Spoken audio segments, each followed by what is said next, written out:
আজকে আবার এলো খবর আছে না আরেকজন দোকান তোমার তুমি কি করো? তুমি কি করো? আমি ব্যবহার করে কি ব্যবহার করছো? এরপরে যে সাইডে পড়ছে তুমি কি করো? আমি কাজ করি। হয়েছে ঘটনা এসে আমার দোকানে এসে একটা জিনিস কিনতে দাঁড়াইছিল দাঁড়িয়েছিলা হঠাৎ করে হেরা তো দোকানদারি করে আমি তো সব সময় চিনে পরিচয় তারপরে হঠাৎ করে আমি সাইকেলটা রাখছিলাম এরপরে আইসেরা আমরা লাঠি মারেছে আমি পরে গেছি একদম বেশি দিন পরে আবার মারছে এই যে পেটের মধ্যে আমরা ওখানে স্বাস্থ্য কষ্ট হই এরপরে যে আবার ভাই আছে দুজন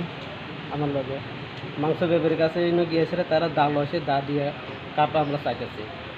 মানে তোমরা দাও দিয়ে মারতে আইছে আবার মারতে আইছে খুব দিছেনি দাও দিয়া না আমরা দিছে ওই আমার ভাই আছে এরা মানা করছে যদি হেরা যদি নাই হলে আমরা তো আজকে প্রাণটা পাইলাম না কি কারণে মাইট দূর করছে কী কারণে আমি জানিও না কিছু না আমি দোকান আইছি আমি দিলি হাজিরা দিন হাজিরা করে খাই আমি তো জিনিস কিনে লেগে গেছিলো দোকানে এরপরে আমরা কি অপরাধ আছে কীটা আছে অসুবিধা হের তো কমনে দরকার ছিল কিছু না কয়েছে আমরা মারছে কি নাম তোমার আমার নাম মলিন দেব যে মারছে তার নাম কি তার নাম তো যুদ্ধ দেব তো আপনার সঙ্গে দুজন আসলো তাদের নাম কি যে আপনারা বাঁচাইতে এসে আক্রান্ত হয়েছে কবি দেবর্মা আর রবীন্দ্র দেব কোন জায়গাতে হয়েছে ঘটনা গুসরনপাড়া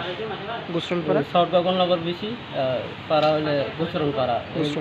এই ওই দোকান এই জায়গাতে আমরা ঘটনাটা হয়েছে কি মনে করতেছেন কোনো পলিটিক্যাল বিষয় হইতে পারেনি কিন্তু আমি এখন কিছু আমরা ভাবতে পাইছি না পাচ্ছি না আমরা তো দিন হাজিরা করে রাখি আমি কিছু এটা পলিটিক্যাল আমি জানি না আমরা তো গরিব মানুষ কাজ করে রাখি আর কী অপরাধ আমার মাথা কি দিয়ে মারছে আপনারা ফার্স্টে তো লাঠি মারছে এরপরে যে দাল হয়েছে মাংস ব্যাপারী আশেপাশে মাংস ব্যবসা করে তারা দাল হয়েছে আমার মাথা আছে কতজন আসলো হেরে একজন একজন কেউ নাই এর লোক। কি চাইতেছেন আপনি আমি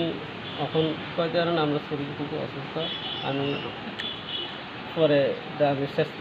ব্যবস্থা করতাম কত